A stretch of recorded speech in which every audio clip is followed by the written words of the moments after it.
Corona की मार से उबर रहे चीन ने वर्ष 2023 के लिए 5% ग्रोथ का लक्ष्य रखा है। रविवार को चीन के सरकार की तरफ से सरकारी कामकाज पर रिपोर्ट जारी की गई। इससे ये ग्रोथ लक्ष्य तय किया गया। इसमें चीन की सरकार ने 2023 के दौरान महंगाई का जो लक्ष्य रखा है वो 3% का रखा है।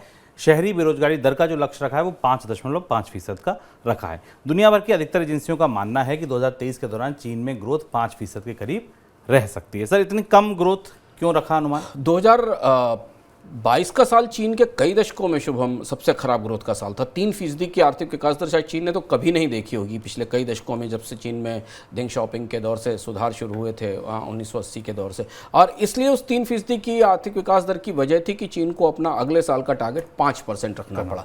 तो बाजार की दृष्टि से तो चीन थोड़ी बेहतर वृद्धि का आकलन कर रहा, और इसलिए हमें कमोडिटी के प्राइसेस में थोड़ी रिकवरी दिखाई दी, कच्चे तेल की कीमतों में बढ़ोतरी दिखाई दी। लेकिन चीन की अपनी अर्थव्यवस्था की ज़रूरतों के हिसाब से, इतनी बड़ी आबादी को ग्रोथ और इनकम की जरूरतों के हिसाब से 5% की आर्थिक विकास दर बिल्कुल पर्याप्त नहीं है। लेकिन चीन जिस परिस्थिति में है और जहां सबसे बड़ी चुनौती चीन के पास है कि 5% का लक्ष्य भी मिलना उसके लिए चुनौतीपूर्ण हो सकता है, क्योंकि चीन की अर्थव्यवस्था में 40-42% हिस्सा प्रॉपर्टी सेक्टर का है, चीन के प्रॉपर्टी और रियल एस्टेट सेक्टर का।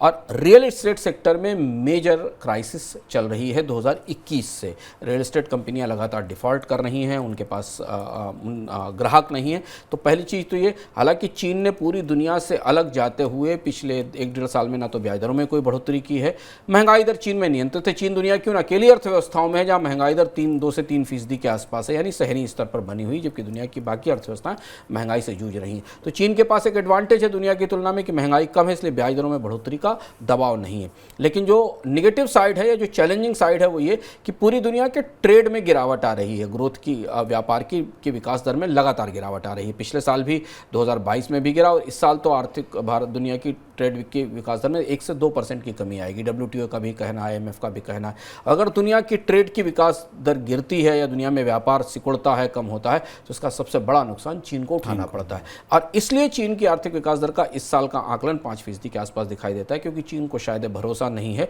कि दुनिया में मांग या ट्रेड की रिकवरी इस साल उस रफ्तार से हो पाएगी जिसकी उम्मीद दिखाई देती है। इसलिए चीन के निर्यात पर लगातार दबाव रहेगा, और निर्यात कम होगा तो चीन की फैक्ट्रियां कम उत्पादन करेंगी।